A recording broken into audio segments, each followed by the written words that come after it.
the last episode of Apex Extinction, we had a look at rainforest orchids and the hostilities of that environment.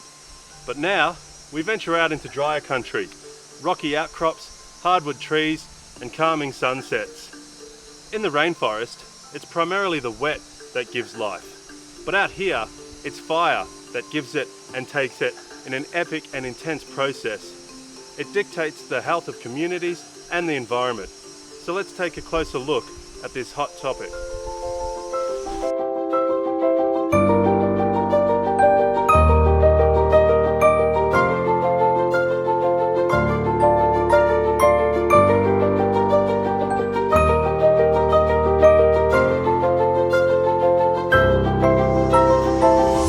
When exploring these sorts of areas, be sure to take plenty of water and sun protection.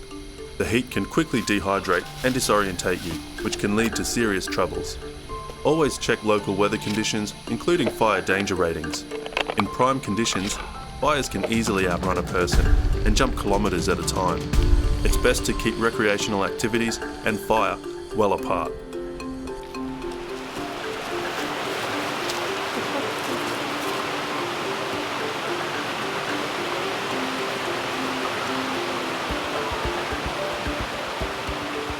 I managed to come across what's known as a microclimate. That's a small area subject to particular conditions that support particular life forms. In this instance, we've got a creek running through the dry open woodlands, and we've got 3 orchids: a dendrobium growing on a rock, a geodorum in the ground, and a pencil orchid up in the trees. Let's have a closer look.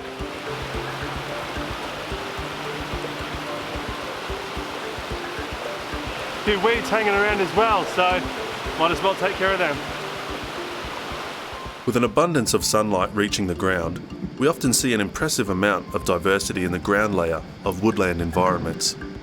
Carnivorous plants like this sundew are a curious herb, luring in unsuspecting prey to its sticky pads with what must look like an array of shiny lights. Creepers, bulbs, tussocks and mosses combine to create a rich wonderland inhabited by just as many curious creatures. Insects, reptiles and birds, but possibly the most diverse and curious family here? You guessed it, orchids.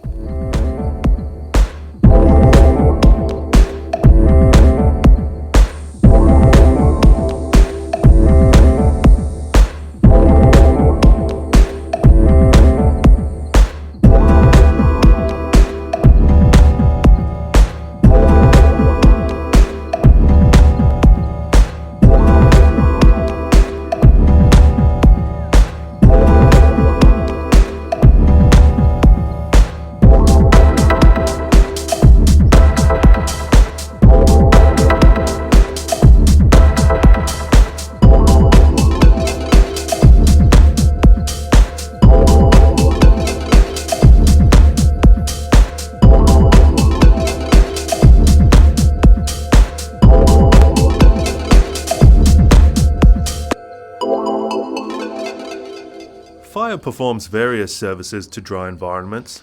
The frequency and intensity of the fire required to support them can vary greatly depending on the ecosystem and the species within it. New growth is triggered in plants that are burnt. Seeds react to increased light conditions and germinate. Chemicals in smoke and ash complement this, providing nutrients to support a flush of new growth in both native and exotic species. This means it's important to follow up a burn with weed control and orchid management to ensure biodiversity is secured. Heat may also cause woody seed pods like Banksia and Grevillea to pop open and release seeds from their secure walls. So when properly applied, fire contributes to diversity in dry vegetation. When fires scatter across different sections of land, it will even create a mosaic effect where various types of vegetation of different ages coexist. As you can see, fire is an integral part of healthy woodlands and alike.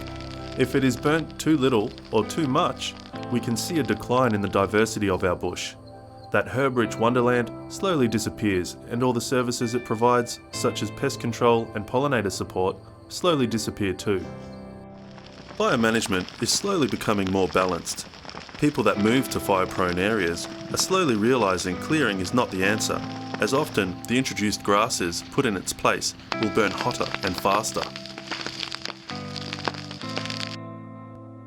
Fire breaks put in to keep distance between fires and homes can be slashed at certain times of the year and to a certain height, which can even support various types of orchid. Conservation programs are working hard with fire authorities to manage vegetation in a safe manner. This reduces weeds, supports Australian natural values and keeps communities safe. Supporting organisations that responsibly carry out these works is a necessity, and it's easy. Simply understanding there are issues is a great start. Well, as you can see, it doesn't really matter what part of Australia you're in, there's always an epic adventure somewhere.